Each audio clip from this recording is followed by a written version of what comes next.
Very good morning to all of you. Good morning, sir.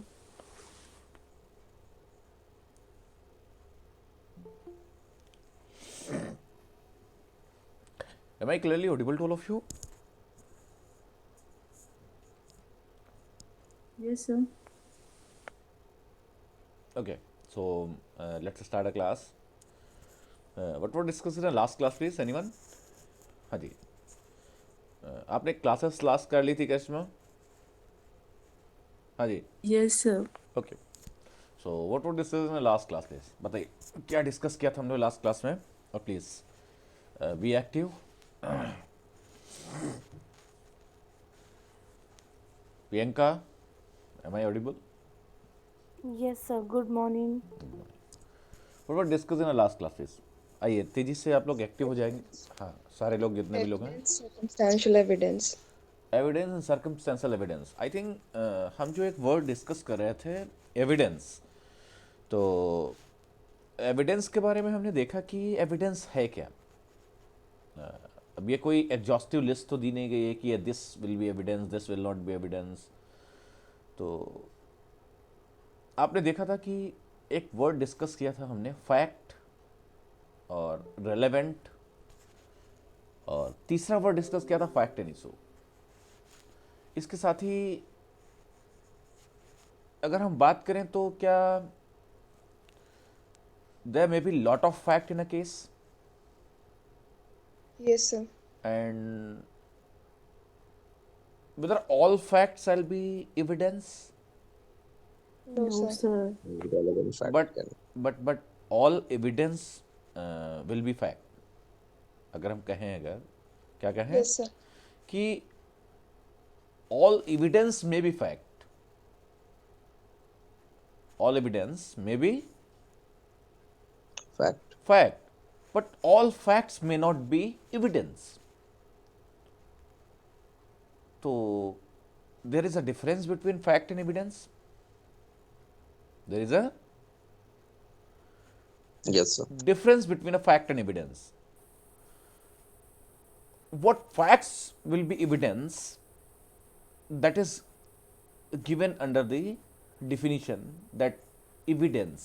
So evidence means and includes, evidence means and includes oral evidence or documentary evidence. Please switch off your mic. किसी का mic on है please, आप लोग अपना mic देखिए एक बार. हाँ जी. तो एक बार प्लीज हमें बताएंगे सुरभि कि ये एविडेंस मीन्स एंड इंक्लूड्स, तो आप देखेंगे डिफिनीशन में क्या लिखा हुआ है, एक बार बताइए क्या है. All statements which the court permits or requires to be made before it by witnesses in relation to matters of fact under inquiry. Such statements are called oral evidence. Okay, All just all statements, all statements requires or permits by court made before the court in the fact under inquiry. कि वो सारे fact, वो सारे statement जो कि क्या किए गए हैं, which are permitted by court to be given before the court in any relation to any fact under the inquiry. Means when fact is under inquiry, कि कोई फैक्ट अगर इंक्वायरी में है तो कोई ऐसा स्टेटमेंट जो कि कोर्ट अपने सामने कहता है कि आप आइए हमारे सामने दीजिए. ऑल स्टेटमेंट्स विच आर परमिटेड और विच आर रिक्वायर्ड, दोनों चीज़ें परमिसिव और अप्रूवल होना चाहिए कोर्ट का, then we can say that it is the evidence. तो हमने इसके बारे में काफ़ी डिस्कशन किया भी था, बट जनरली अगर हम कहें तो on the basis of the relevance, on the basis of admissibility, on the basis of the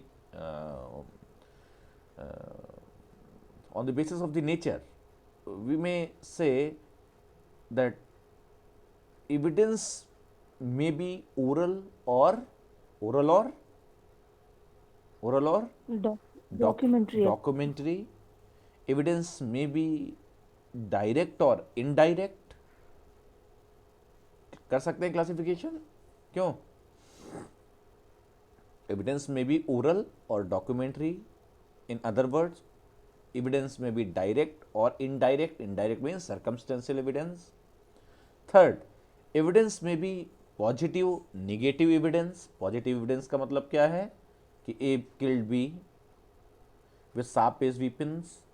B accepts that I have killed this. इस एक तरीके का कन्फेशन है ये. This is a positive evidence जो आपको दे रहा है कि हाँ दिस इज अ इम्प्लीमेंट या दिस इज अ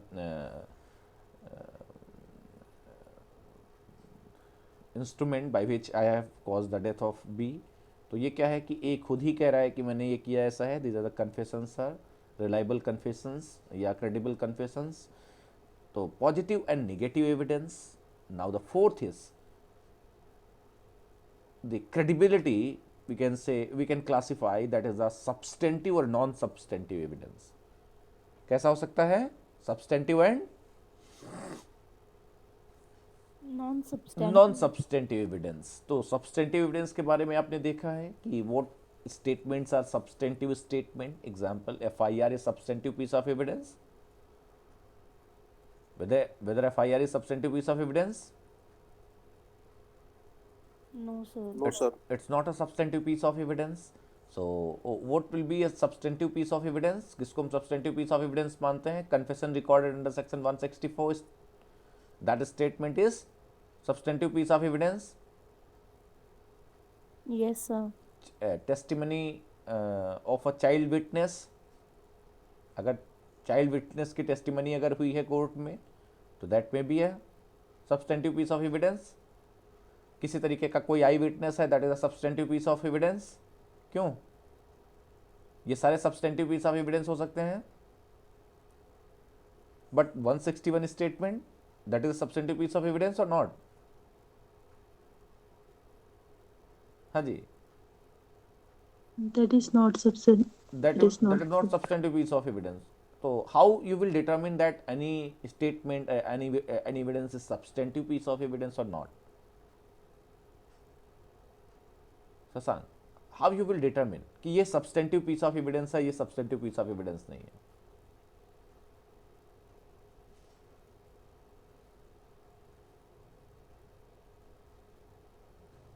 कैसे कहेंगे आप सब्सटेंटिव पीस ऑफ एविडेंस है ये? क्यों कहते हैं आप FIR substantive piece of evidence नहीं है?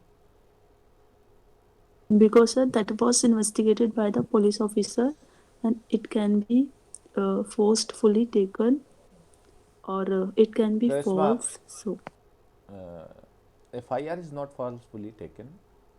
आप ऑलवेज जाते हैं, अपने मन से जाते हैं, FIR करते हैं. कैसे फोर्सफुली टेकन है ये प्रशांत? Sir, because on the basis of FIR, conviction cannot be. Correct. It means that without corroboration, without the further evidence, conviction cannot be held, and it is not a sole basis of the conviction. कि sole basis conviction का नहीं है, and it is not allowed. It is not allowed that on the basis of only the FIR person can be convicted. There must be some corroborative evidence as well, and this cannot be used as a substantive piece of evidence. तो क्या है इसकी trustworthiness कम है और court ने इसको trustworthy नहीं माना है कि देखिए ये it is only for some special purpose, it can be use only for some special purpose, contradiction और कोरबोरेशन की फॉर इन्फॉर्मेंट कि कॉन्ट्राडिक्ट किया जा सकता है, कोरबोरेट किया जा सकता है इन्फॉर्मेंट को, बस और कुछ नहीं. ओके तो इसके साथ ही अगर हम बात करें सब्सटेंटिव और non substantive evidence, it means the value of the evidence की वैल्यू क्या होगी, ये सब्सटेंटिव है या non substantive evidence. Now the on the basis of the parties we can say that a prosecution evidence or defense evidence क्या हो सकते हैं कि prosecution evidence हो सकते हैं और डिफेंस एविडेंस डिफेंस एविडेंस हो सकते हैं कि एक prosecution evidence दे रहा है या डिफेंस एविडेंस दे रहा है ताकि उनको क्रॉस एग्जामिन किया जाए जिनको किया जा सकता है. तो ये आपने देखा कि ये तो हमने देखा कि इसका क्लासिफिकेशन एक जनरल तरीके से, ये कोई क्लासिफिकेशन इसमें नहीं दिया गया है कि अगर आपको कह दे कि नहीं सर ये क्लासिफिकेशन आप बता रहे हैं ऐसा तो है नहीं. तो दिस इज एक तरीके का डिस्कशन है जो कि किया गया है, किताबों में आपको मिलेगा किस इस तरीके के एविडेंस हो सकते हैं, और भी हो सकते हैं क्लासिफिकेशन। अगर आप देखेंगे तो और भी कई तरीके के एविडेंसेस किए जा सकते हैं क्लासीफाई। अब जैसे कि डॉक्यूमेंट्री एविडेंस में आप देखेंगे तो इलेक्ट्रॉनिक डॉक्यूमेंट्स भी आ जाएंगे, तो इलेक्ट्रॉनिक एविडेंस भी हो जाएंगे, ठीक है। तो ये सारे हो सकते हैं। इसके साथ ही आपने देखा कि ऑल स्टेटमेंट्स एंड एक बार प्लीज सुरभि ये स्टेटमेंट रिकॉर्ड वो करिए, रिपीट करिएगा। So first one, हाँ जी, वो एविडेंस जो इंक्लूड करता है एक बार, हाँ, all statement and all documents including electronic records produced for the inspection of the court. Such documents are called documentary evidence. Okay. थोड़ा सा फर्स्ट स्टेटमेंट करिएगा, ये सेकंड है, ये डॉक्यूमेंट्री एविडेंस के बारे में बात कर रहा है। All statements which the court permits or requires to be made before it by witnesses in relation Okay. to matters of fact. All statements which are required to be given before the court, permits court by witnesses। तो यहाँ पर witness की बात की गई है, तो witness is evidence. अगर कोर्ट में विटनेस प्रोड्यूस किए जा रहे हैं, कोर्ट परमिट करती है, तो वो विटनेसेस को एविडेंस माना गया है, उनके स्टेटमेंट को क्यों माना गया है ना। तो Yes, बात sir. आती है कि क्या सारे विटनेस या कुछ विटनेसेस, तो आप तो किसी को भी पेश कर देंगे, क्यों दिवेंदु, आप क्या करेंगे? Yes sir. आप अपने फेवर के हर आदमी को पेश करने की कोशिश करेंगे ना। जैसे कि आपकी लड़ाई होती है, क्रिमिनल केस की मैं बात कर लेता हूं, अगर ए एंड बी का एक झगड़ा है, वो क्रिमिनल केस हुआ है, तो ए अपनी तरफ से किसको लेके जाएगा? अपने घर के 4 लोगों को विटनेस के तौर पे, शशांक। Yes sir. बी अपने घर से लेकर के जाएगा 4 लोगों को विटनेस के तौर पे। So with these persons will be allowed to be witness in a case. क्या इन लोगों की टेस्टिमनी से किसी को कन्विक्शन हो सकता है क्या? जैसे अगर ए files a case of grievous hurt against B and A files a list of witness, father, mother, अपने घर के ही 3 आदमी के उसने क्या किए, विटनेस बनाए। तो what is the value of these evidences?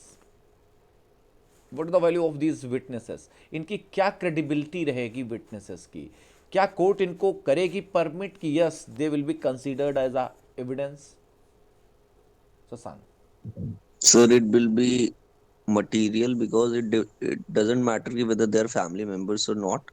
Agar if they are well versed with the fact and circumstances of the case and thoroughly examined in the court of law, their statement will be admissible. तो अब ये बात आती है कि शशांक, ये जो witness हैं इनके कई सारे नाम दिए गए हैं। जैसे इन विटनेसेस को हम कई सारे नाम से जानते हैं। They may be eye witness, family member है, आई विटनेस भी हो सकता है, क्यों हो सकता है, नहीं हो सकता है? Yes sir, क्यों? नाउ सेकेंड, स्टॉक विटनेस, या फिर वो चांस विटनेस, या फिर वो रस्टिक विटनेस, या फिर वो इंटरेस्टेड विटनेस, या फिर और भी कई सारे नाम हैं विटनेसेस के जिनके नाम से इनको पुकारा जाता है, और कोर्ट में इनके ऊपर इनकी क्रेडिबिलिटी को चेक किया जाता है कि sir this is a credible, this is not a credible evidence because this is a rustic, this is a interested witness, this is a institutional witness, या दिस इज आई विटनेस, या ये eye witness नहीं है। तो ये जो witnesses को examine करने का तरीका है, इसका एक सीधा सिंपल फंडा है। क्या फंडा है? कि कोई भी विटनेस वो तभी उसको एडमिसिबल किया जाए, कोर्ट उसको तभी अलाउ करे एज अ एविडेंस लेने के लिए जब वो कैसा होना चाहिए, इंडिपेंडेंट, फेयर, और किसी भी डिस्क्रिपेंसीज में उसका हाथ नहीं होना चाहिए, ऐसा नहीं है कि ए एक रिश्तेदार है और वो दूसरे गांव में रहता है, इंसिडेंट इस गांव में हुई है, और विटनेस कौन है? विटनेस कौन है? वो किसी दूसरे गांव का विटनेस है जिसको ना तो वो था इंसिडेंट पर, ना ही उसका कोई उसमें हाथ है, और वो वहां पर विटनेस बना हुआ है, तो he may be called as a interested witness. क्यों? क्या होगा वो? इसका क्या है? It's a interested witness, he is not a natural witness. क्या नहीं है ये? क्या नहीं है ये? He is not a natural witness. Natural witness नहीं है। जैसे आप घर से निकले तो आपने देखा कि एक बहुत तेज बाइक लेकर के एक लड़का निकला था, तो आगे आपको पता चला कि 5 मिनट पहले ही एक पीछे बैंक में लूट हो गई थी। पुलिस ने आपसे पूछा कि कोई गया यहाँ से? आपने बताया हाँ एक गाड़ी है, मैंने नंबर देखा है इसका, और इस नंबर की गाड़ी पर ये व्यक्ति क्या किया है कि लेकर के गया हुआ है। Now you are a natural witness, you are a Witness. natural witness, you are natural witness, and you may be examined as a witness. Your credibility cannot be denied, क्योंकि क्या है, आप नेचुरल विटनेस हैं। आप निकले थे घर के बाहर, आपकी नजर पड़ी, और एक और चीज है, why you have not stopped that person? If you know that he is a dacoit, he is a robber, he is a theft, he is a thief, why you have not stopped? This question will not be the material circumstance कि आपने उसको रोका क्यों नहीं when you think that this is accused या this is this type of person. So this question will not be material question for checking the validity, credibility of the statement of that person. Means natural witness की credibility और उसकी credibility के ऊपर कोई effect नहीं पड़ेगा अगर उसने उस इंसिडेंट को सिर्फ he is a bystander, onlookers, and he is only observing the thing, he has not entered into the matter. उसने कुछ नहीं उसने किया, सिर्फ अपना देखता रहा आंखें बंद करके, and he has given a statement in the court. Is it clear? तो बात आती है कि हम कुछ विटनेसेस के बारे में बात करेंगे और केसेस के बारे में बात कर लेते हैं। आप लोग अपना बेयर एक्ट अगर लिए हुए हैं तो आपको ज़्यादा समझ में आ जाएगा। आज मैंने काफ़ी कोशिश की कि मैं कुछ प्रिपेयर करके और मैं तुम लोगों को बताऊं, लेकिन प्रिपेयर करने पे मुझे ये पता चला कि I can not prepare anything. क्या नहीं कर सकता हूं मैं? क्या नहीं कर सकता हूं मैं शशांक? आई can not prepare anything on this point. अगर मैं बात करूं विटनेस की या फिर मैं बात करूं क्रेडिबिलिटी की स्टेटमेंट के या फिर विटनेस की, तो I can not prepare anything because there are lot of things. एक एक पॉइंट पर कम से कम 20-20 केसेस दिए गए हैं, तो आपको एक जनरल आइडिया बनाना पड़ेगा। क्या बनाना पड़ेगा शुरभी? एक जनरल आइडिया बनाना पड़ेगा कि how evidences shall be appreciated in the court, on what grounds court will appreciate the evidence, what evidence shall be admissible, how court will allow to any witness or statement into the court, what evidence shall be taken, what facts will be admitted as a evidence. So that should be based on some principles. Example, if it is a circumstantial evidence, then 5 golden principles has been evolved in the case शरद विरदी चंद। कल मैंने बताया था शायद, किस case में 5 principal निकाले गए, वो जो important 5 golden principles were propounded for circumstantial evidence, how circumstantial evidence should be recorded. किस केस में मैंने बताया था आपको शशांक? अभी मैंने कल ही ये सर्कमस्टेंशियल एविडेंस के बारे में केस मैंने नोट कराया था, आपको बोला था मैंने कि these are the some principles you must acknowledge those principles। हाँ जी, आप लोग भूल गए हैं क्या? कुछ मैंने प्रिंसिपल्स बताए थे। करिश्मा आपने क्लास की थी क्या? Yes sir, principle of evidences, 3 principles बताए थे। Evidence must be confined। तीन प्रिंसिपल ऑफ एविडेंस थे। इसके साथ एक केस का नाम बताया था मैंने कि circumstantial evidences should be in accordance with this principles. Sir recording में प्रिंसिपल बताया गया लास्ट में। हाँ जी बताइए, कौन से? वही रिकॉर्डिंग के प्रिंसिपल ही वो गोल्डन प्रिंसिपल्स हैं। उस केस का नाम? यस सर, रिकॉर्डिंग में बस एक ही प्रिंसिपल है। कौन सा? एक नहीं होगा सुरभि, मैंने आपको तीन हाँ प्रिंसिपल सर, आपने मीनिंग्स, बताया थी पर रिकॉर्डिंग में वो आ नहीं आपने पाया। 4 बताए हुए हैं। चार प्रिंसिपल बताए हैं मैंने सुरभि। केस का नाम बताइए मुझे। सर ये है क्या, धनंजय चैटर्जी वर्सेस वेस्ट बंगाल। धनंजय चटर्जी वर्सेस वेस्ट बंगाल है। सर इसमें आपने 3 लिखवाया, Devnandan Mishra versus state of Bihar, हाँ जी, followed in Laxman Nayak versus state of Orissa, हाँ जी, एंड देन हाँ जी, हाँ जी। सर देन है Dhananjay Chatterjee versus state of West Bengal. Okay okay, sir इसमें धनंजय चटर्जी रिसेंट केस है। तो एक बार please just wait for 1 minute. इस ये केस क्या है, कब का है, ये ईयर क्या है बताइएगा एक बार। हाँ जी,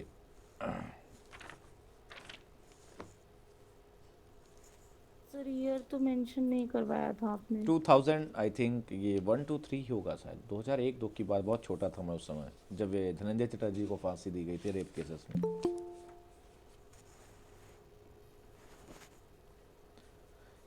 प्लीज़ एक बार आप लोग केस का नाम नोट कर लेंगे।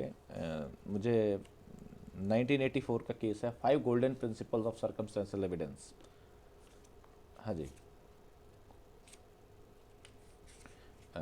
इसको आप नोट भी कर लेंगे प्लीज़, इसको वहीं पर आप मेंशन कर लेंगे। जो केसेस मैंने आपको बताए थे वो थोड़ा सा एक जो क्रोनोलॉजी है उस क्रोनोलॉजी के बाद के केसेस हैं, ठीक है। उन केस यही फॉलो किया गया है, शरद विरदी चंद को ही फॉलो किया गया है, state of Maharashtra. 5 golden principle of circumstantial evidence, Sharad Birdhichand Sarda versus state of Maharashtra.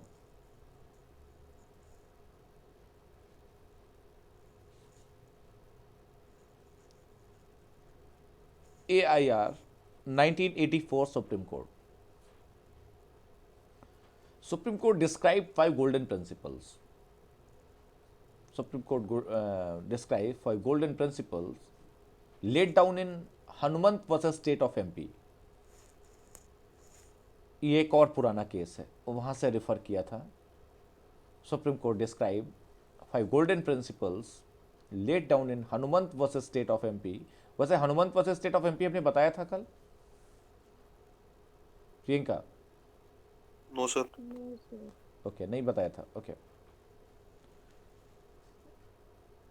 State of MP comma punch seal of the proof, punch seal of a proof of a case, punch seal of a proof of a case based on circumstantial evidence. These rules, first is, तेजी से note करिएगा please, क्योंकि ये पीछे की बात है, इसको जल्दी से नोट करेंगे क्योंकि ये बहुत ज़रूरी था ये 2 केसेस आपको जानना। Circumstances from which the conclusion of guilt is, circumstances from which the conclusion of guilt, the conclusion of the guilt is to be drawn should be fully established. Second,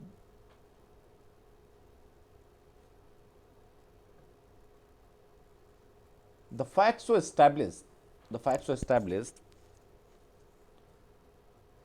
the facts so established should be consistent with, should be consistent with, should be consistent only with the hypothesis of the guilt of the accused, only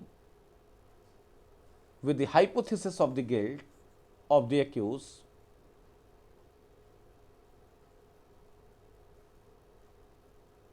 that is to say, they should not be explainable, they should not be explainable on any other hypothesis, except that the accused is guilty, Should not be explainable explainable on any other hypothesis, except that the accused is guilty. Third is, circumstances must be conclusive, nature and tendency, full stop. Circumstances should be of conclusive nature, and tendency, full stop. And fourth is this should exclude every possible hypothesis.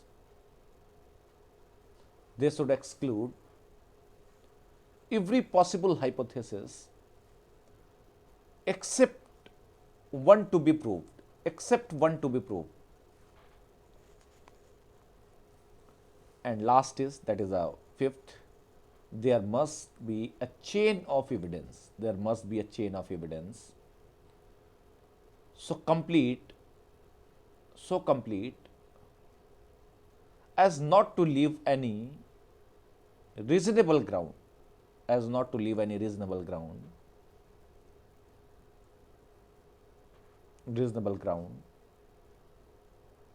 for the conclusion consistent with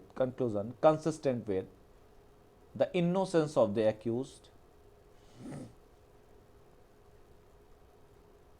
and must show that in all human probability that act must have been done by the accused.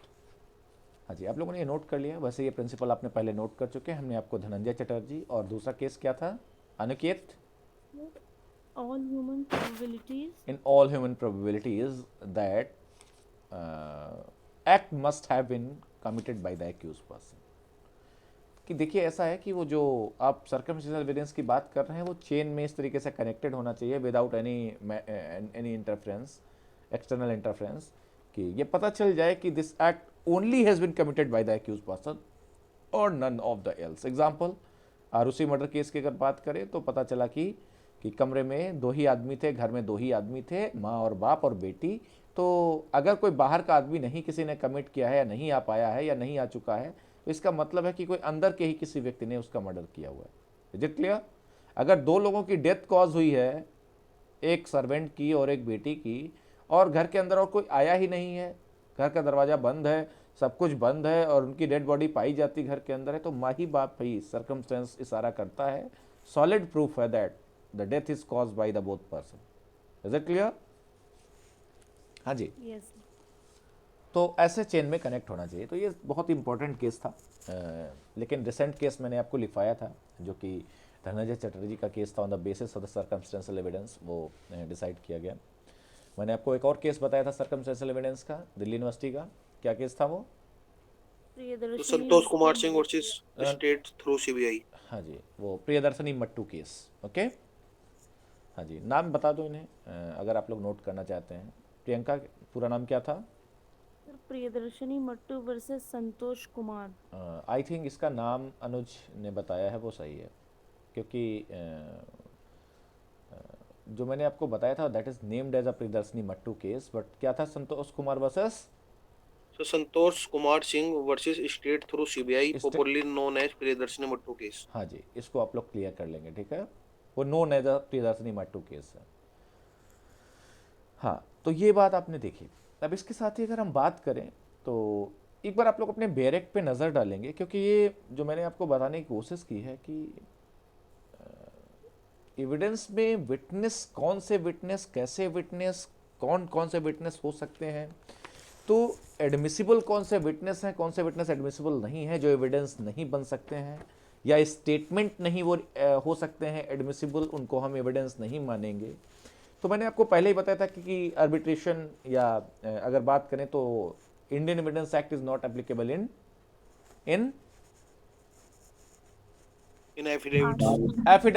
Affidavit के ऊपर apply नहीं होता है। क्यों? किसके ऊपर apply नहीं होता है? Affidavit. If any statement is given on affidavit, that will not be considered as evidence. It is directly given under section 1 of Indian Evidence Act. Indian Evidence Act के section 1 में इसको prohibit किया गया है directly। क्यों? हाँ जी, इसके साथ ही एक बार आप लोग नजर डालेंगे तो टेप रिकॉर्डेड स्पीच, ये थोड़ा सा इंपॉर्टेंट है, क्वेश्चन बनता है मेंस में ये। What is the evidentiary value of tape recorded speeches? हाँ जी, मेरी बात समझ रहे हैं आप लोग? आप क्वेश्चन भी बना सकते हैं इसको अपना कि what is the evidentiary value of tape recorded speech, whether they are admissible as a evidence. हाँ जी,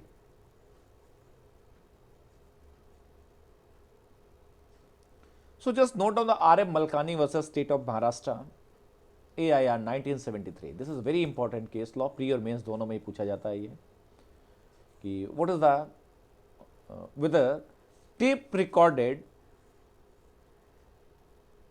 statements are admissible in the court or not. Case का नाम आपने क्या लिखा है? R.M. Malkani versus state of Maharashtra sir, हाँ जी। AIR 1973 Supreme Court. Yes. So R.M. Malkani में कहा गया, शशांक ने जैसा बताया कि these are the documentary evidence. क्या माना गया इनको? These are documentary evidence, but there are certain cautions is necessary when court is admitting these type of evidences, क्योंकि टेम्परिंग हो सकती है, क्या हो सकता है इसमें? डॉक्टर डॉक्यूमेंट्स हो सकता है। कैसा हो सकता है डॉक्यूमेंट? डॉक्टर का मतलब क्या होता है कि इंटरफ्रेंस करके और उसको एडिट करके और उसको प्ले कर दिया जाए, जैसा कि आप लोग देखते हैं फेसबुक, व्हाट्सएप, बहुत सारी रील्स आती हैं जिनमें आप देखते हैं कि वो मुख्यमंत्री को गाली दे रहा है, कोई राजा भैया को गाली दे रहा है, क्यों? कोई प्राइम मिनिस्टर का वीडियो एडिट करके और कुछ भी कह रहा है। तो ऐसी चीज़ें क्या हैं? If it is not doctored, and this type of evidences should be taken very cautious, and there should be very cautious approach of a court before admitting this type of evidences. Yes, needed a verification, जैसा कि आप देखेंगे 65B की भी बात की गई है, जो अथॉरिटीज़ हैं, सर्टिफाइंग अथॉरिटीज़, डिजिटल जिनको बताएगा कि इनको वेरीफाई कराया जाए, और वो तभी एविडेंसेस लिए जाएंगे 65B के मुताबिक। लेकिन यहाँ पर कुछ पॉइंट्स हैं, प्लीज़ ध्यान दीजिएगा, just note down. A contemporaneous tape record is admissible under section 8 if the conversation is relevant, to the matters in issue. Second, there is identification of the voice. Second point, there is identification of the voice. And third is the accuracy of the tape recorded conversation. The accuracy of the tape recorded conversation is proved by eliminating the possibility of erasing the tape record. तो एक चीज़ सबसे important होती है, सबसे पहला दिमाग में आपके क्या आता है अनुज? अगर कोई वीडियो प्ले होता है और जिसमें आपको लगता है कि ये इस इंसिडेंट से रिलेटेड है, जैसे किसानों से रिलेटेड अगर कोई वीडियो यूट्यूब पर आ रहा था और पता चल रहा था कि किसान लाल किले पे झंडे के साथ खिलवाड़ कर रहे थे, तो आपके दिमाग में एक बार ये आ रहा होगा कि यार ऐसा नहीं कर सकते हैं, क्यों करिश्मा? जी सर। जो प्राइमा फेसाई आपके दिमाग में एक इम्प्रेशन बन रहा था, वो क्या था कि ऐसा नहीं कर सकते हैं, वो पक्का श्योर ये वीडियो यहाँ का नहीं है। तो आपके दिमाग में आया ना कि ये इट शुड बी वेरीफाइड, पहले इसको चेक किया जाए कि वीडियो ओरिजिनल है कि लोकल है, क्यों प्रियंका? Yes, sir. तो अगर ऐसा वीडियो मालूम हुआ कि कोर्ट में लेके आ गया टेप रिकॉर्डेड, जिसमें खालिस्तान जिंदाबाद या हिंदुस्तान मुर्दाबाद या कुछ भी ऐसा बोला जा रहा है, that is fact in issue, that is relevant for the fact in issue, then it must be verified and court should be cautious before admitting this type of statement कि ये statement whether it is authentic और not. और इसके लिए इन्होंने कहा कि देखिए, पहली चीज है कन्वर्सेशन शुड बी रिलेवेंट, जिस केस के लिए आपको लाया गया है स्टेटमेंट, जिस केस के लिए लिया जा रहा है या रिकॉर्ड है, टेप रिकॉर्ड है, तो उसको क्या वो whether it is relevant for that case. If it is relevant, then whether the voice is identifiable, क्या वॉइस आइडेंटिफिकेशन हो सकता है क्या कि ये कन्हैया कुमारी बोल रहा है या कोई और बोल रहा है, क्यों शशांक? यस सर, उसके लिए एक पर्टिकुलर सेक्शन भी है सीआरपीसी में सर, मुझे बिल्कुल। याद नहीं। तो ये क्या है कि identification, voice identification. Now the third is accuracy of the tape record conversation is proved by eliminating the possibility of erasing the tape record. कि ये टेप रिकॉर्ड की एक्यूरेसी क्या है, कितना एक्यूरेट है ये. अगर वो एक्यूरेट है देन हम अगर बात करें तो ये टेप रिकॉर्डेड एविडेंसेस में B admissible. RM. Malkani versus 1970, RM. Malkani versus state of Maharashtra 1973 जो ये केस है, इसमें कहा गया कि हाँ ठीक है ये एडमिसिबल है अगर ये, और ये क्या है, it is just like an evidence. और ये एविडेंस कौन सा एविडेंस है, इट्स अ डॉक्यूमेंट्री एविडेंस. ठीक है. तो ये तो आपने देखा कि वैसे आपको फैक्ट लिखने की जरूरत शशांक पड़ती नहीं है. क्या नहीं पड़ती है? जब कभी आपसे कोई क्वेश्चन पूछा जाएगा तो वहाँ फैक्ट बताने की आपको ज़रूरत नहीं पड़ेगी, आपको अपनी रीजनिंग और पॉइंटर्स में आपको रीजनिंग देने की ज़रूरत पड़ेगी. क्यों प्रियंका? एविडेंस में कोई फैक्ट बताने की जरूरत पड़ती है क्या ऐसे केसेस में जहाँ पर एडमिसिबिलिटी और एविडेंसरी वैल्यू पूछी जाती है? No sir. एविडेंसरी वैल्यू वहाँ पर इतना, हाँ जी, वहाँ पर रीजनिंग देना पड़ेगा आपको. RM. Malkani versus state of Maharashtra आपको लिखना पड़ेगा और पॉइंटर्स बताने पड़ेंगे कि किन कंडीशंस में टेप रिकॉर्डेड एविडेंसेस एडमिसिबल हो सकते हैं. Is it clear? बस आपको ये याद रहना चाहिए कि यहाँ केस कौन सा है, ये कैसी चीज़ है. ठीक है. इसके साथ ही अगर हम बात करें तो ये तो स्टेटमेंट था एक तरीके का जो कि डॉक्यूमेंट्री वे से इसको प्रूव किया जा सकता था. क्यों? हाँ जी शशांक, ये क्या था? ये एक स्टेटमेंट था ना, यस एक यस तरीके का स्टेटमेंट था जो कि रिकॉर्डेड स्टेटमेंट था, उसको प्रूव किया जा सकता था. ठीक है. अब हम बात करते हैं कि how court should scrutinise the witnesses, कैसे विटनेसेस को स्क्रूटनाइज करेगी and what method is they should follow for taking the evidence of the witness. कैसे वो विटनेस की टेस्टिमनी की जाएगी, तो कौन से विटनेसेस हैं जो कि एडमिसिबल रहेंगे. इसमें सबसे पहले अगर हम बात करें कि चाइल्ड विटनेस, तो किसी बच्चे के विटनेस को सोल ग्राउंड बनाया जा सकता है कन्विक्शन का क्या? Whether child is competent witness, yes sir, whether they are he shall be taken whether he shall be whether he shall be taken as a evidence, क्या उसको एविडेंस के तौर पे लिया जा सकता है? Yes sir, Yes, sir. Recently case भी आया था एक. चाइल्ड विटनेस की टेस्टिमनी पे सोल कन्विक्शन हो सकता है, नहीं हो सकता है. तो जस्ट रीड द, आप लोग पेज 4B पर होंगे अगर एविडेंस एक्ट के, तो जस्ट सी द 4B में आप जाइएगा, 4th paragraph please. Anyone? Surabhi, bare act पे आप जाएंगे. Conviction on basis of child witness. हाँ जी. It is well settled in law that the court can rely upon the testimony of a child witness, and it can form the basis of conviction if the same is credible, truthful, and is corroborated by other evidence brought on record. The corroboration is not a must to record a conviction, but as a rule of prudence, the court thinks it desirable to see that corroboration from the other reliable evidence placed on record.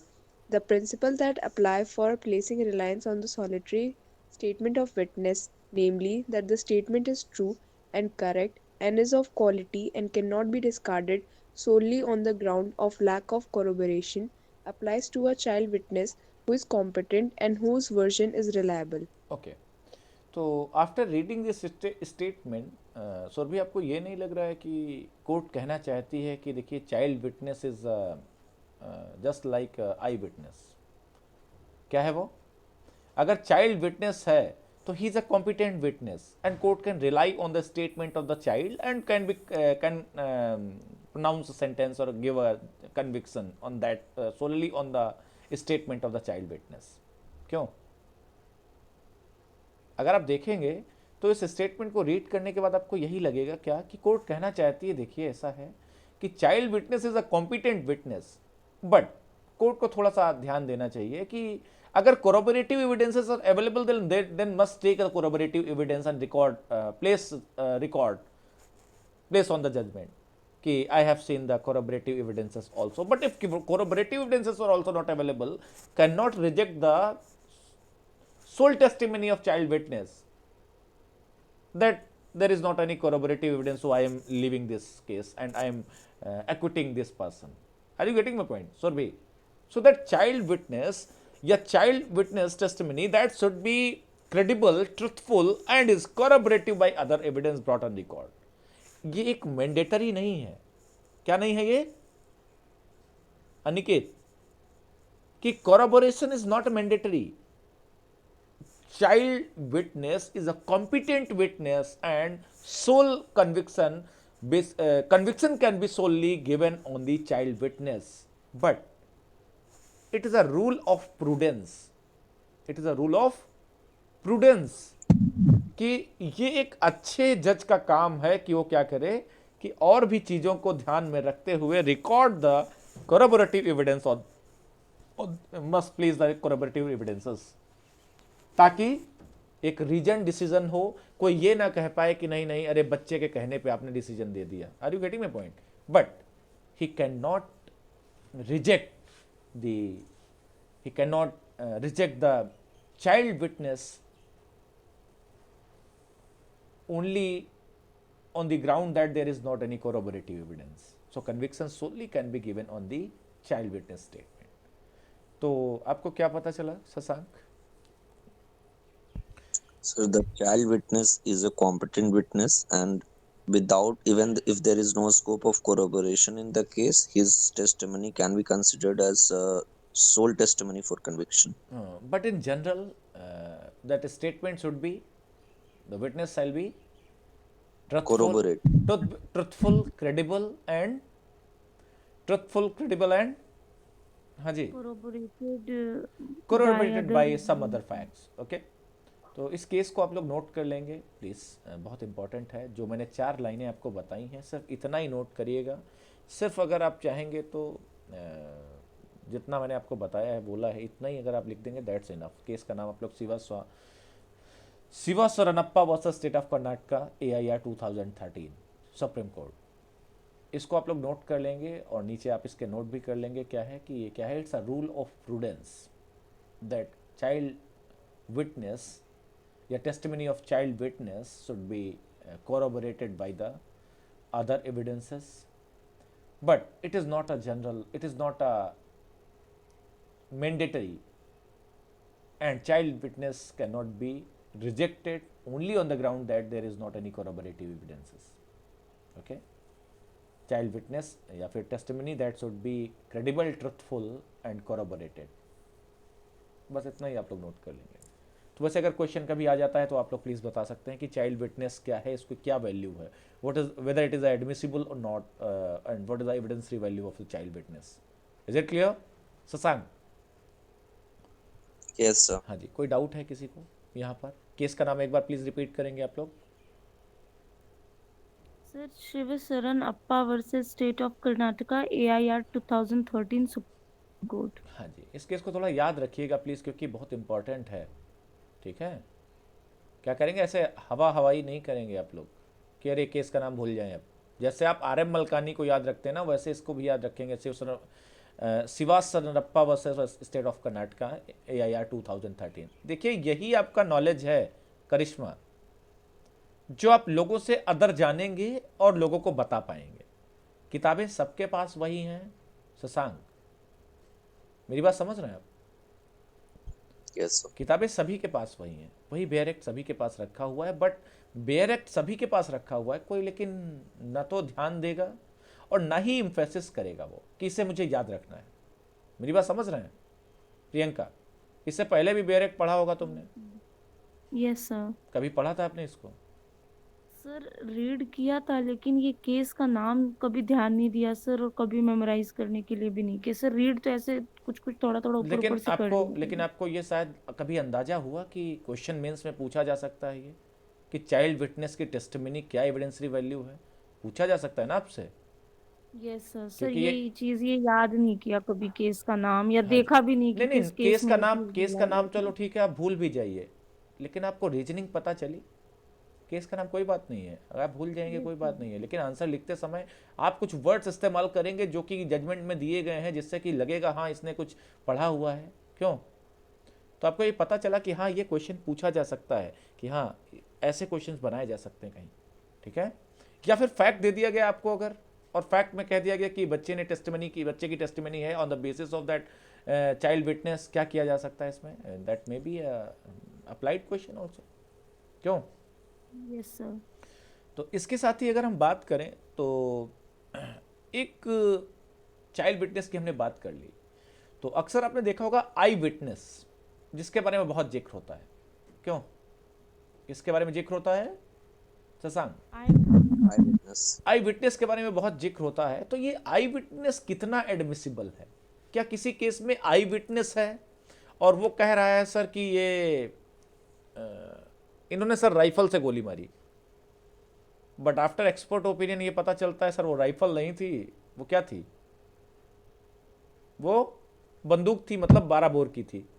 तो whether the statement of I witness कि sir rifle से गोली चलाई गई और कॉर्ट्रेज बरामद हुए हैं वो 12 बोर के कॉर्ट्रेज हैं, और साइंटिफिक एविडेंस कह रहा है कि सर ये 12 बोर की, और डेथ भी कॉज हुई है 12 बोर से, तो क्या the testimony of I witness that can be rejected? उस आई विटनेस के ऊपर बिलीव नहीं किया जाएगा कि आपने नहीं देखा है, आपने गोली चलते नहीं देखा है, और ना ही आपने उसको मारते हुए देखा है। Shashank switch off your mic, switch off your mic. हाँ जी करिश्मा, क्या मतलब मेरी समझ में आ रहा है मेरी बात? कि आई Yes, sir. विटनेस ने देखा कि ए ने बी के ऊपर गोली चलाई और स्टेटमेंट दिया है कि ए ने 303 इस्तेमाल किया है या ए ने 315 इस्तेमाल किया था, और एक्सपर्ट ओपिनियन और रिकवरी कह रहा है कि सर ये बंदूक थी और कॉर्ट्रेज, और जो इसको इंजरी हुई है सर इससे हुई है। So there is a conflict between a two evidences, expert opinion and the eyewitness. Sasan, There are other evidences required to corroborate because evidences which has been eyewitness has seen that cannot be disbelieved. हाँ जी, तो ये तो करिश्मा ने बता दिया, लेकिन करिश्मा के अलावा भी कुछ अगर कोई बताना चाहे तो सत्संग। So the statement of the eyewitness is contradicted, and if any statement is directly contradicted, that cannot be admissible. That is the principle of evidence. तो एक बार आप लोग जिस पेज नंबर पे मैंने आपको बताया था ना 4B, just go to the 4B और देखिएगा।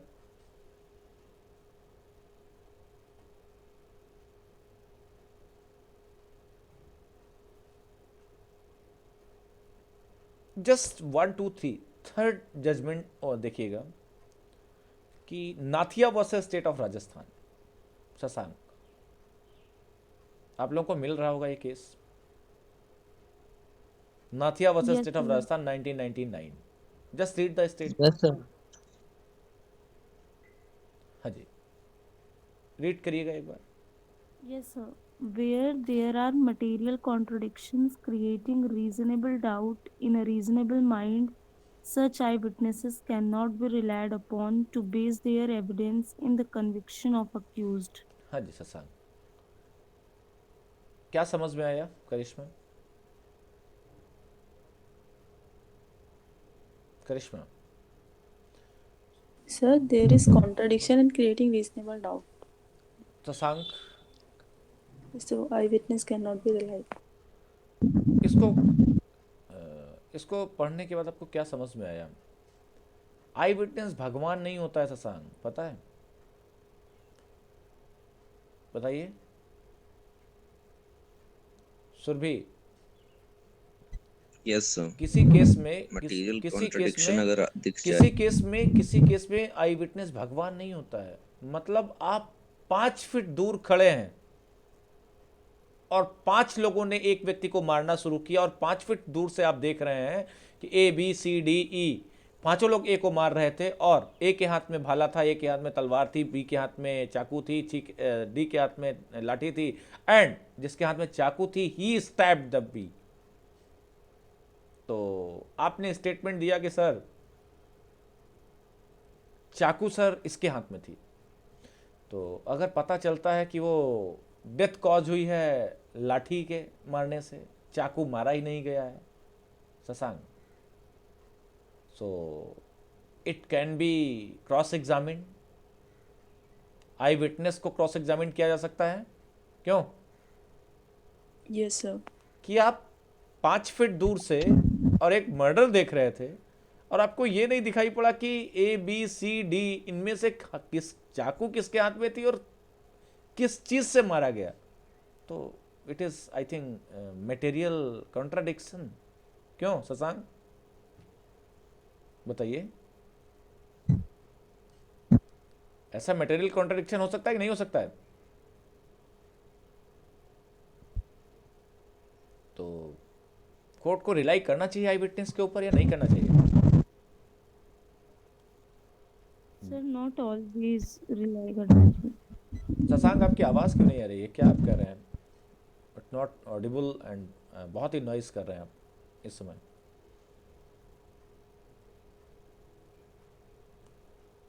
हमें ऑडिबल शशांक? हाँ जी, तो बाकी के लोग प्लीज ध्यान देंगे कि आई विटनेस हर समय ऐसा नहीं कि आई विटनेस किसी केस में हो गया है तो मतलब उसमें सजा मिल ही जाएगी। क्यों अखिलेश?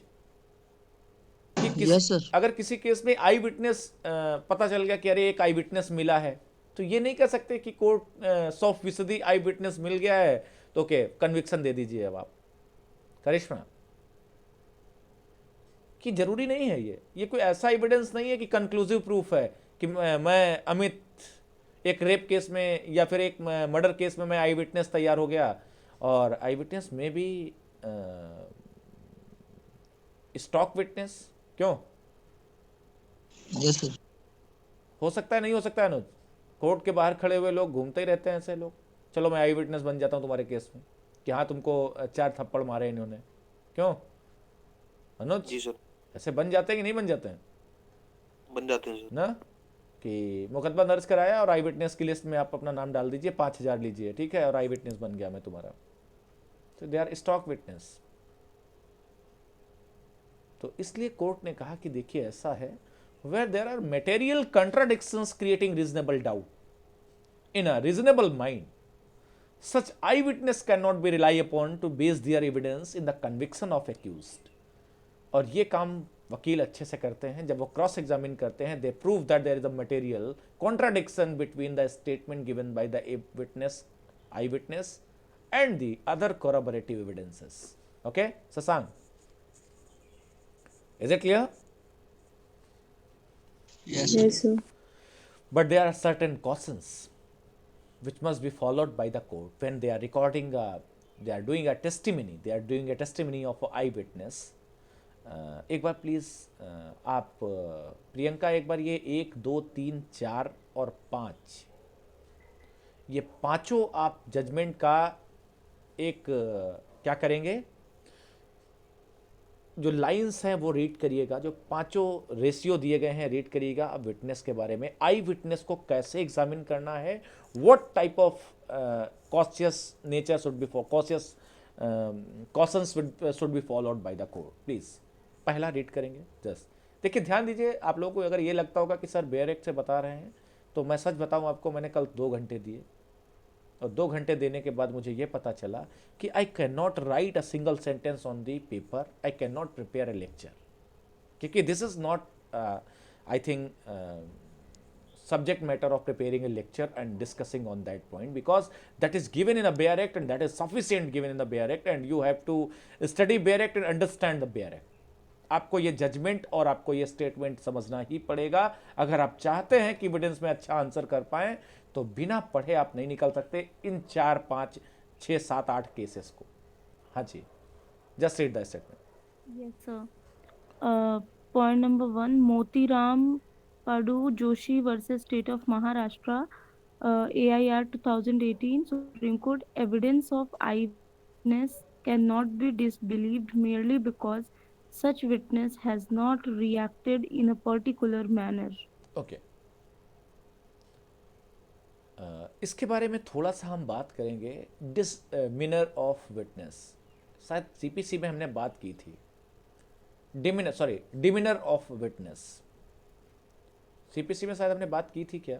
ये तो सीआरपीसी में भी दिया हुआ है, हाँ, सॉरी, डिमिनर की बात की थी। अंडर सेक्शन 280 और डिमिनर का मतलब क्या है?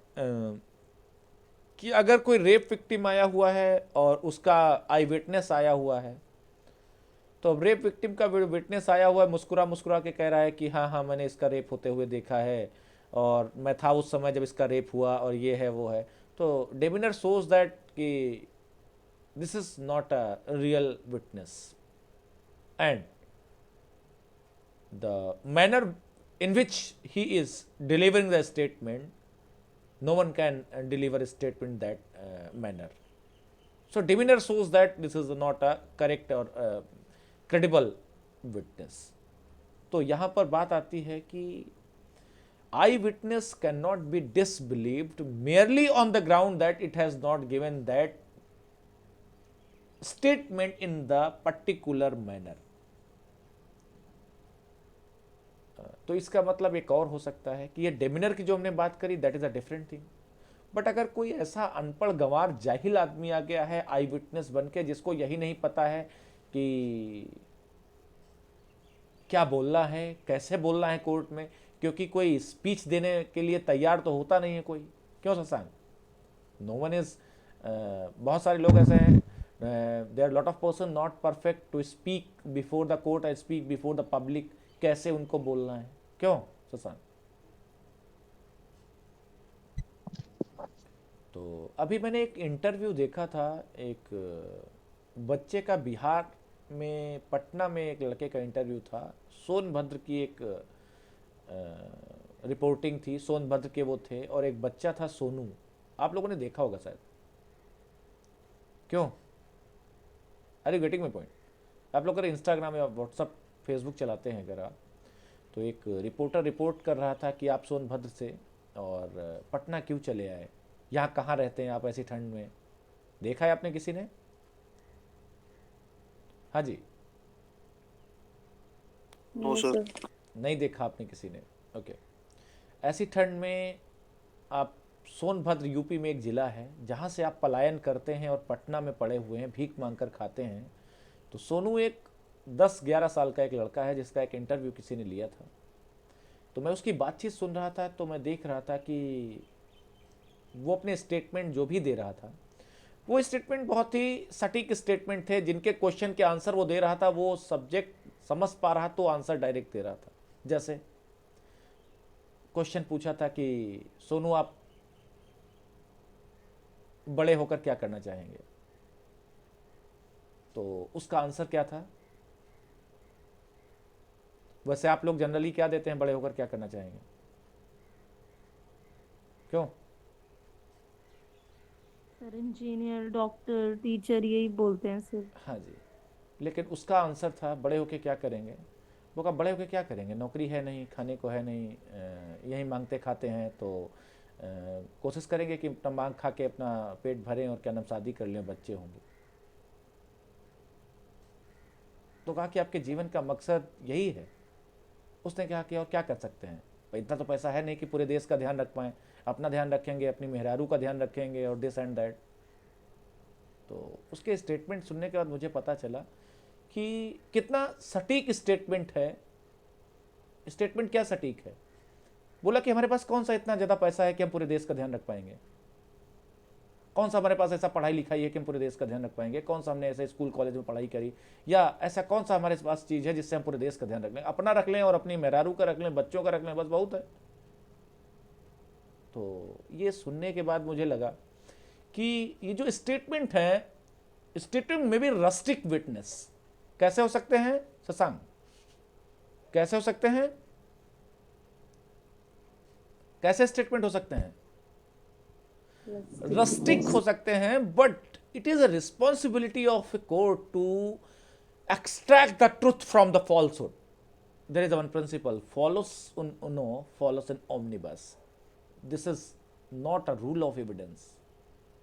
False in uno falsus omni omnibus, this is not a rule of evidence. अगर एक आदमी अपने जीवन में हमेशा झूठ बोला है, बट अगर उसने मर्डर देखा है होते हुए और आकर के कोर्ट में सच बोलता है, no one can rely on that statement कि अरे जिंदगी भर झूठ बोले हो तुम, और आज कोर्ट में आकर के ये सच बोल रहे हो, court should not rely on your statement.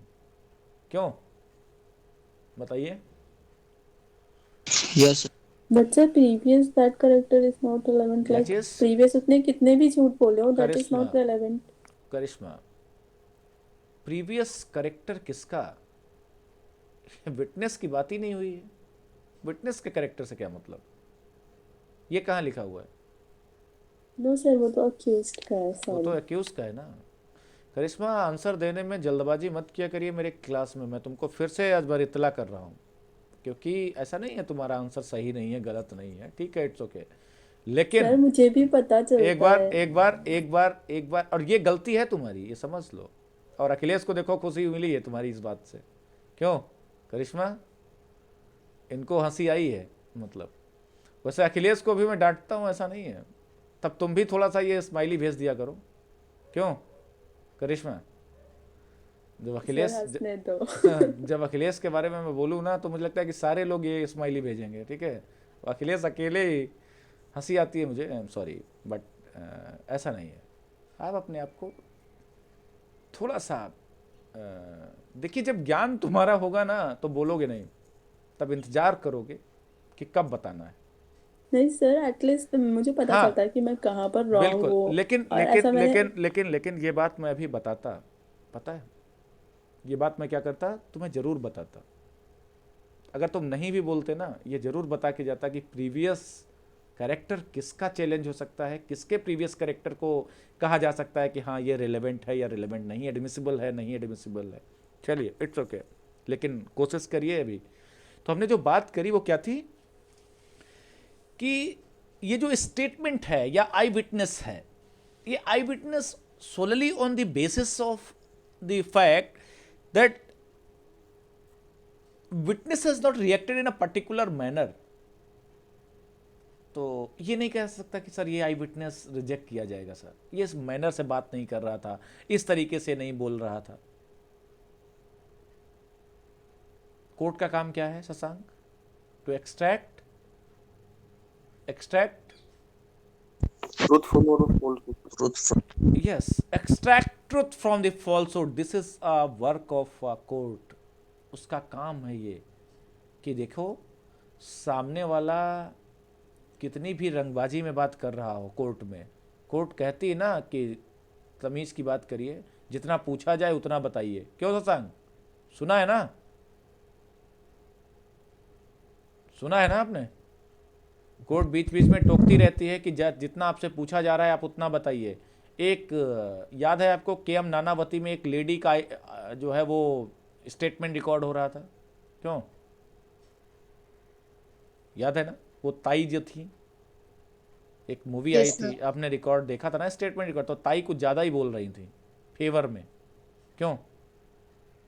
तो उन्होंने कहा था कि आपसे जितना पूछा जा रहा है आप उतना बताइए, इधर उधर की बात मत करिए आप।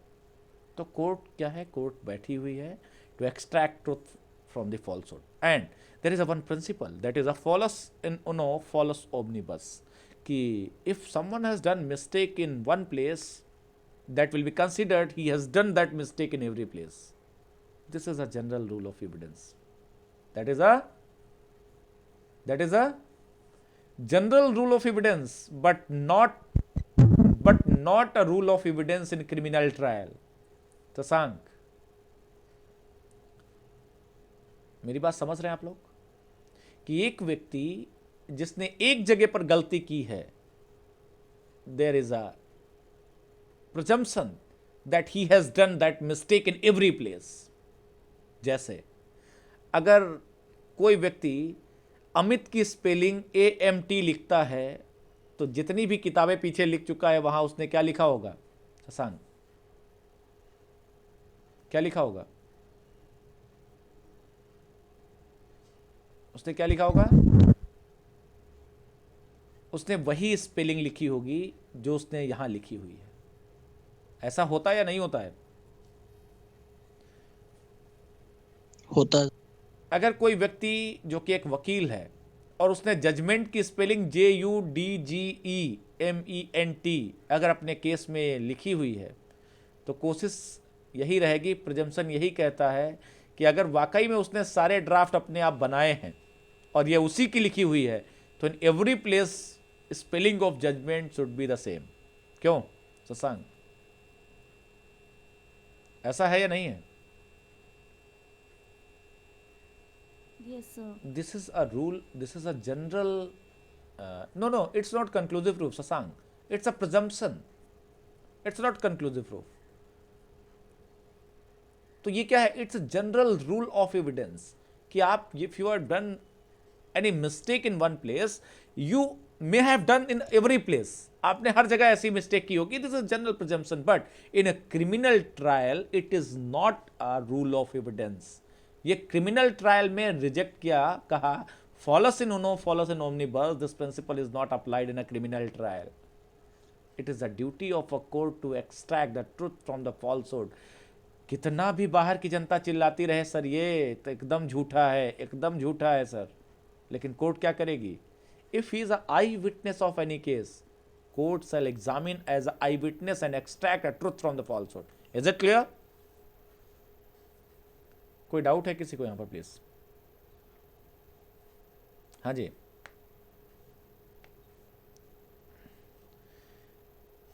No, sir. In which case the principle of follows in uno and follows in omnibus is rejected. This is question of pre. ये प्री का क्वेश्चन है। Trilokinath versus state of UP 2001। जाइए पेज नंबर 5 पर देखिए और 2006. 2006 सॉरी, हाँ जी 2006, note down please. The principle of falsus in uno and falsus in omnibus was rejected in a criminal case, criminal trial, in the case of Trilokinath versus State of UP 2006 Supreme Court. आपको मतलब समझ में आया? आप लोग एक बार message कर देंगे प्लीज़ मुझे कि फॉलोस इन ओनो और फॉलोस इन ओमनिबस का मतलब क्या है? करिश्मा, कोई डाउट तो नहीं ना किसी को? देखिए ये सब जो बता रहा हूँ ना आपको, कि कोई किसी को नहीं पढ़ाता है, मैं आपको बता दूँ। बहुत ही हाई लेवल की क्लास में अगर आप पढ़ रहे हैं, 2-4-10 लाख रुपया दे रहे हैं किसी को, तो वो कोशिश करता है कि आपको कुछ नया बता दे, कुछ अच्छी चीज़ बता दे। रिमझिम लखनऊ यूनिवर्सिटी में पढ़ती हैं, आप कहाँ पढ़ती हैं रिमझिम? Sir DAV college. DAV college कहाँ पे है रिमझिम? ये लखनऊ यूनिवर्सिटी का ही? हाँ सर। अच्छा, कोई लखनऊ यूनिवर्सिटी से है प्रॉपर कैंपस से? एलयू से है कोई? क्या नाम है इसका? ये क्या दिया?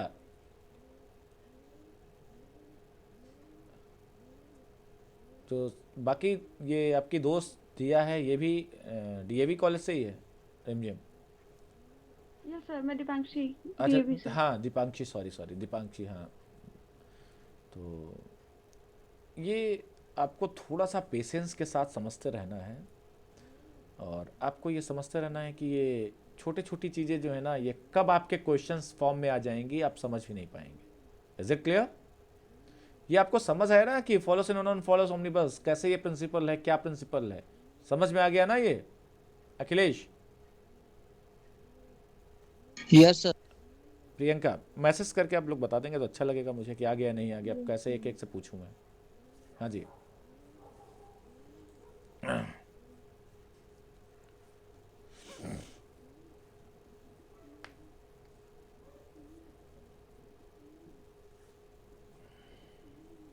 इसके साथ ही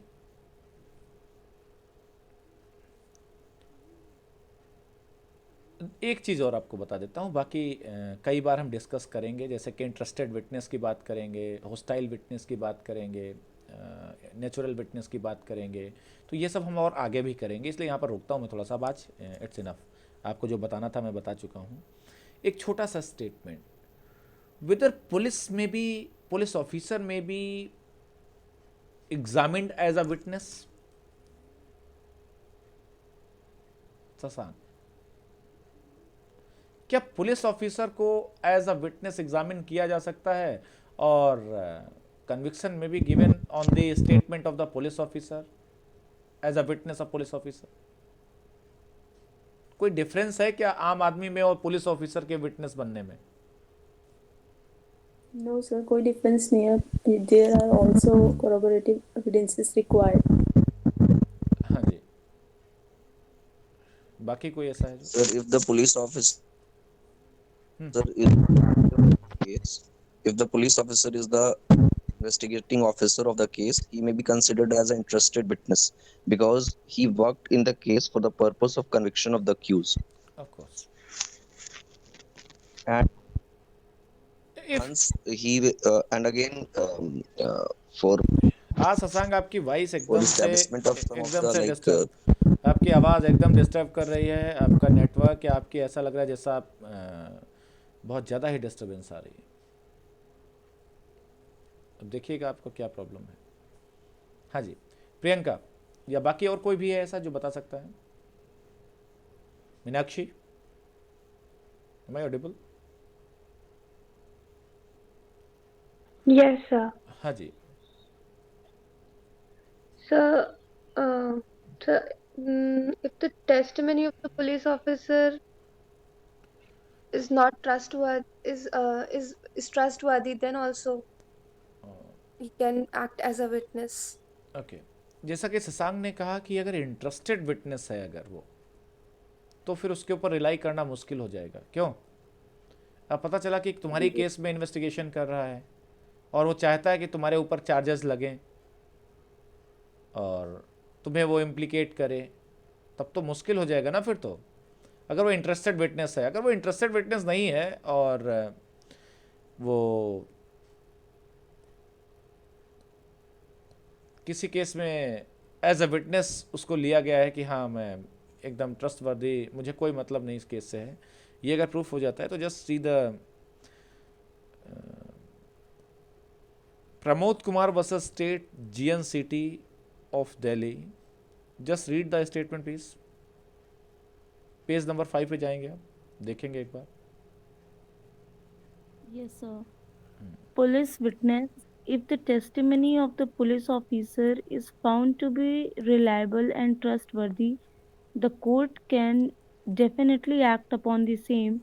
If in the course of scrutinizing the evidence, the court finds the evidence of the police officer unreliable and untrustworthy, the court may disbelieve him, but it should not do so solely on the presumption that a witness from the Department of Police should be viewed with distrust. Okay. It is not presumption that all police officers are liars. क्यों? Whether it is a presumption No, sir. कि police है तो झूठी ही होगी? Is it any legal presumption? May presume, shall presume, conclusive proof? Whether it comes under this? No, sir. No. So they may be taken as evidence as a normal person. But they must be trustworthy and reliable.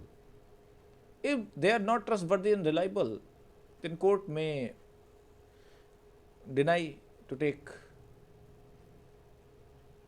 as a witness in any case, police officer as a witness in any case. So in the case of Pramod Kumar versus State of Delhi AIR 2013 Supreme Court, police officer may be testified as a witness if they are trustworthy and reliable. It is up to the court how he will decide it is a trustworthy or reliable. But it is not a general presumption that all police officers are liars. They are liars. Is it clear? Anuj, जी sir. कोई doubt है किसी को यहाँ पर? तो आज से आप लोग भी थोड़ा सा अपना ध्यान रखिएगा कि पुलिस ऑफिसर देखते ही अरे सब ऐसे ही होते हैं, तो you can not say that सब ऐसे ही होते हैं.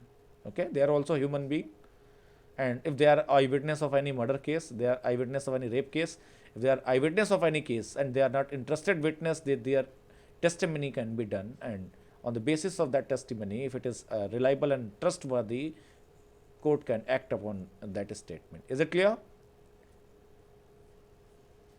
Yes, sir. किसी को कोई डाउट है यहाँ पर?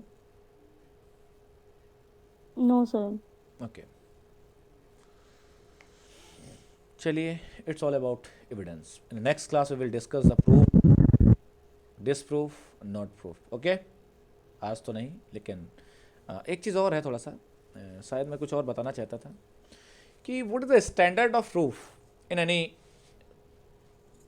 क्रिमिनल और सिविल केस। ये बहुत छोटी सी चीज़ है, इसको बताना चाहूँगा मैं कि what should be the standard of proof which will be accepted by the admitted by the court when they are appreciating the evidence. क्या स्टैंडर्ड ऑफ प्रूफ होना चाहिए, कब माना जाएगा कि हाँ ये इसे कन्विक्शन दे देते हैं, या ये हम डिक्री कर देते हैं या रिजेक्ट कर देते हैं। प्रियंका, कोई केस, चलिए ठीक है, एक एग्जांपल देना चाहूँगा मैं कि ए ने बी के ऊपर इंटेंशनल हमला किया और ग्रीवियस हर्ट कॉज किया। कोर्ट में ये पता चल गया कि ए के अलावा और कोई ऐसा नहीं है जिसने बी को ग्रीवियस हर्ट कॉज किया है, बट ए कहता है कि सर मेरे पास और भी एविडेंस है अभी और मैं देना चाहता हूँ एविडेंस, और वो ऐसे तो देता रहेगा तो चलता रहेगा ज़िंदगी भर। फिर तो ये क्यों प्रियंका, वो तो बहुत लंबे समय तक चलता रहेगा। इवन कोर्ट को ये पता चल गया कि ए ने बी को ग्रीवियस हर्ट कॉज किया है और उसके बाद भी ये कह रहा है नहीं नहीं सर मैं और एविडेंस दे सकता हूँ कि मैंने नहीं सर मारा इसे, तो ये केस कैसे रुकेगा फिर? क्या स्टैंडर्ड ऑफ प्रूफ है जब माना जाएगा yes it is proof that A has cause a grievous hurt to be? What is standard of proof? कहां पर रुक जाएगा ये? किसी केस में yes preponderance of probability, preponderance of probability and the proved beyond reasonable doubt, ये दो चीजें हैं। तो अगर बात की जाए तो mere preponderance of probability due reference being had to the burden of proof is sufficient basis of decision in civil cases। Civil cases में क्या होना चाहिए करिश्मा कि mere preponderance of probability due reference being had to the burden of proof is sufficient basis of decision। कि अगर प्रिपोंडरेंस of probability ये पता चल जाता है कि भाई आपने 5,000 रुपया बी से लिया था तो आप 5,000 रुपया दीजिए, इधर उधर की बात मत करिए। एग्जाम्पल, अगर ये पता चल जाता है कि आप जो है वो ए से आपने ए की प्रॉपर्टी को आपने अपने कब्जे में रखी जो कि अनलॉफुल थी और आपने 5,000 रुपये प्रति महीने आपने इसका कम से कम किराया लिया है, जितने महीने कब्जे में रखी उतना मेन प्रॉफिट आपको देना पड़ेगा। It is a preponderance of probability. क्यों प्रियंका, क्या होगा कि अगर मार्केट रेट 3,000 रुपये है किराया उस जगह का और आपने 12 महीने उसकी प्रॉपर्टी अनलॉफुली आपने कब्जे कर रखी थी, तो 36,000 रुपये आपको देने पड़ेंगे ना। इस पर कोई प्रूफ नहीं लिया जाएगा, it's a beyond mere preponderance of probability. ये पता चल जाए कि मार्केट रेट क्या है, बस ज़्यादा इसके ऊपर एविडेंसेस लेने की ज़रूरत नहीं है, आपको वो देना पड़ेगा और ये अगर प्रूफ हो जाता है तो आपको देना होगा। And it is a duty of a plaintiff and defendant to prove and burden may be shifted on any person. Burden किसके ऊपर शिफ्ट हो सकता है शशांक? किसी के ऊपर शिफ्ट हो सकता है ना? मेरी बात समझ रहे हैं आप लोग प्रियंका? बर्डन में भी shifted on any person, shifted sir. On any person. A कहेगा कि सर मैंने 5,000 रुपये दिया था, बी कहेगा सर मैंने 5,000 लिया ही नहीं, सो करिए नहीं लिया है आपने। क्यों प्रियंका? Yes, sir. अब बी सो नहीं कर पा रहा है कि मैंने नहीं लिया था, ए कहता है सर इन्होंने लिया है, तो कहता है चलिए ठीक है अब आप बताइए कैसे दिया है आपने। क्यों? ए कहेगा मैंने चेक से दिया था, चेक दिखाइए कहाँ है। तो क्या है, बर्डन में shift on civil case on any person, but in a criminal case, in criminal case should be proved by beyond reasonable doubt and it is the total responsibility of the prosecution that case should be proved beyond reasonable doubt, then conviction only be done, otherwise benefit of doubt shall be given to the accused person. There is no shifting of burden on the defendant. Yes, onus of proof will not shift on the defendant. Is that clear? So this is a standard of proof in criminal or civil cases.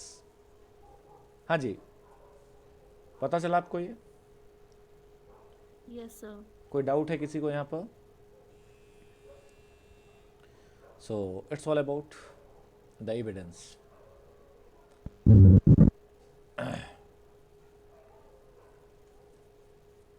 सो किसी को अगर कोई doubt है तो आप लोग पूछ सकते हैं. आज अच्छा मन था मेरा पढ़ाने का, और आप लोगों को काफ़ी चीज़ें आपको समझ में आई होंगी आज. क्यों?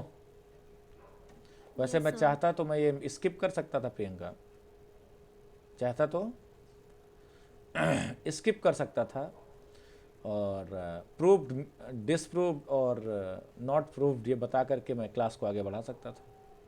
लेकिन कल रात में मुझे सेटिस्फैक्शन नहीं मिल रहा था कि ये पढ़ाया हूँ और आपको बताया नहीं. तो वो सेटिस्फैक्शन नहीं मिल रहा था, तो इसलिए मैंने कहा कि नहीं, रहने दीजिए. जब मुझे ही सेटिस्फैक्शन नहीं मिल रहा है तो तुम लोगों को कैसे सेटिस्फैक्शन मिलेगा? क्यों? तो ये 1 घंटे 20 मिनट मैंने आपको और दिए ताकि आपको बहुत सारी चीज़ें समझ में आई होंगी. क्यों? हाँ जी. Yes, sir. और बाकी in next class we will discuss the next word, that is approved, disproved, not proved और प्रिजम्पशन. यही बचा हुआ है लास्ट, बाकी कुछ नहीं है. Is it clear? इसके बाद फिर हम आगे बात करते हैं. Thank you so much. Yes, sir. Thank you so Thank you, much. sir. और हाँ, एक चीज़ और है, मैंने आपको नोटिफाई कर दिया है, कॉन्ट्रैक्ट स्टार्ट करेंगे, ठीक है, इसके बाद. और 9 या 10 क्या डेट दी है मैंने? 10. हाँ, ठीक है. आपका कॉन्ट्रैक्ट 10 फरवरी से हम स्टार्ट करते हैं, ठीक है. और आज क्लास आप लोग ले लेंगे आईपीसी की. कोशिश करिएगा टाइमली क्लास लेने की. जो लोग ये लेट आते हैं वो लोग प्लीज़ कोशिश करिए कि 6:15 तक आप लोग क्लास ज्वाइन जरूर कर लीजिए किसी कीमत में. अदरवाइज़ जिस दिन मुझे गुस्सा आ गई ना, उस दिन मैं क्लास बाद में लूँगा, रिमूव पहले करूँगा तुम लोगों को, ठीक है. तो आप लोग कोशिश करिए कि टाइम से क्लास लीजिए, ठीक है.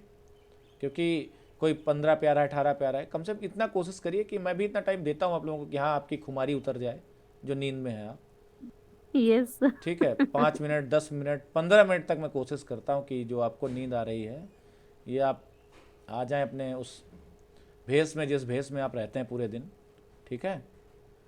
Thank you so much all of you and let's meet at 6 PM. Thank you, sir. Okay. Thank you, sir. Welcome welcome thank you sir. Thank you, sir. Welcome.